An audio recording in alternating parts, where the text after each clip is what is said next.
Today, we're going to talk about a guy who's made a fortune by telling you that almost everything you know about money is wrong. I'm talking about Robert Kiyosaki, the man behind the mega bestseller Rich Dad Poor Dad. His advice is so counterintuitive, it basically takes the rule book of personal finance and sets it on fire. And it all kicks off with one bombshell of a statement. Yep, you heard that right. He doesn't just ease into it, he comes right out of the gate with this haymaker.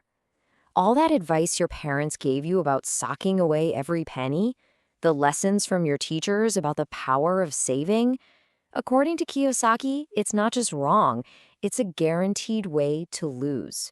Savers are losers. That's the entire foundation of his philosophy. I mean, it just sounds crazy, doesn't it? How on earth can saving money, the one thing we're all told is the responsible thing to do, be a losing game? It goes against everything we've been taught. Well, that's the big question we're going to tackle today. We are going to unpack the logic behind his most controversial rules. So, to really get why he's so against saving, we have to start with what he thinks about the actual money in your bank account. And he doesn't mince words. He literally calls the US dollar toilet paper. And his whole argument hinges on a single moment in history that he says changed the game forever. For Kiyosaki, the world of money broke in 1971. That was the year President Nixon completely cut the ties between the US dollar and gold. Before that, every dollar was basically a claim check for a tiny piece of real, physical gold. But after 1971, the dollar became what's called fiat money. You know what that means? It's backed by nothing but faith in the government that prints it. And here's the dangerous part, according to him. As soon as that link to gold was gone, the government got a blank check. They could print as much money as they wanted, whenever they wanted. And basic economics tells you when you create more of something, the value of each one goes down. So in his mind, every time you put a dollar in the bank, you're saving something that is designed to be worth less tomorrow than it is today. You're fighting a losing battle. Okay, so if the cash in your wallet is trash, then what in the world does he consider to be real money? This is where he stops tearing down the old rules and starts building his new framework. For him, true wealth isn't in currency, it's in assets, things that can't just be created out of thin air. So in Kiyosaki's world, there are basically two types of money. In one corner, you have real money. This is stuff like gold and silver, things that have held value for centuries. And more recently, he's added Bitcoin to this list because just like gold, there's a finite supply. And in the other corner, you have what he calls fake money, dollars, euros, yen, you name it. To him, these are all just government tools that slowly, silently steal your purchasing power through inflation.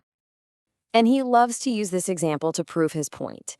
Take a silver $50 from back in 1964. At the time, it was worth exactly 50 cents, but it was made of actual silver. Today, that very same coin, just because of the metal it's made of, is worth around $12. Now, think about this.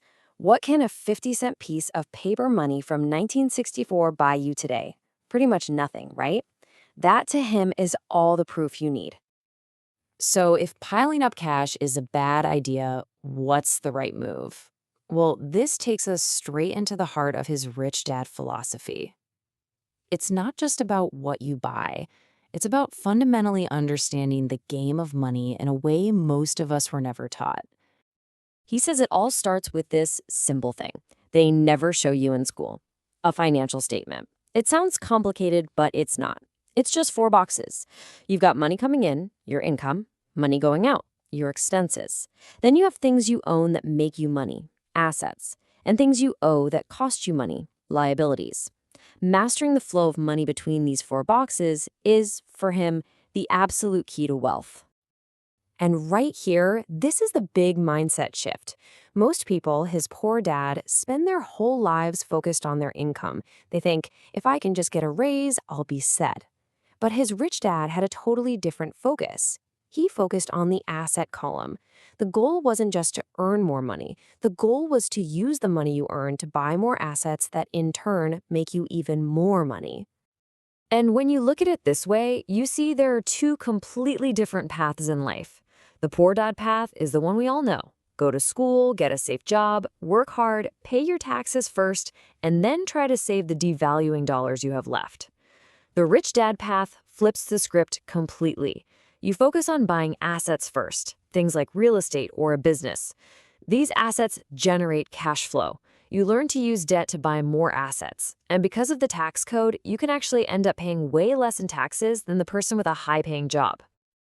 In the end, it really all comes down to this one concept, cash flow. He says those are the two most important words. The whole game is just this. Are you building a life where more money is flowing into your pockets each month than is flowing out? He says people aren't poor because they don't earn enough. They're poor because their cash flow is negative. The goal isn't a salary, it's a system. All right, so buy assets and build cash flow sounds great on a slide, but how do you actually do it? Well, Kiyosaki is very, very clear on this. You're not going to learn it in a university. It's about getting out into the real world and developing a very specific set of skills. And here are the big ones he hammers home. You have to learn to sell. He says sales equals income, period. He famously went to work for Xerox after the military, not for the paycheck, but because they had one of the best sales training programs in the world. He also talks about learning from your mistakes. He tells this brutal story about his first nylon wallet business, where his partners literally ran off with all the money. It was a disaster, but he says that failure taught him more about choosing partners than any business school ever could. And this quote just says it all, doesn't it? He's convinced that the education that makes you rich has nothing to do with a diploma or a GPA. It's the street smarts you get from practice, from experience, from getting out there, trying things, falling flat on your face, and getting back up again. That's the real education. So we've gone through his ideas about money, assets, and skills. But there's one final rule that underpins everything else. It's the master key to his whole philosophy. And it's pretty simple. You must be willing to question every single thing you've ever been told about money. I mean, just look at this side by side. It is a total rebellion. Conventional wisdom says, go to school. Kiyosaki says they don't teach you what matters. They say, get a job. He says that's how you get taxed the most. They say, save money. He screams, savers are losers. They say, get out of debt. He says, use debt to get rich. On every major point, he takes the accepted advice and does the exact opposite. And here's the really deep reason why he thinks this is so important. He has this belief that the word becomes flesh. What he means is that the stories you tell yourself, the words you repeat in your head, they literally create your financial reality. If your mantra is, get a job, save money, then that's the life you will build for yourself. He argues that to change your life, you have to start by changing your vocabulary. And so that's the whirlwind tour of Robert Kiyosaki's financial philosophy. Now, whether you think the guy is a genius or a madman, his real impact is that he forces you to think. He grabs you by the shoulders and makes you question the financial advice that most of us just accept as truth. So the final question isn't for me, it's for you.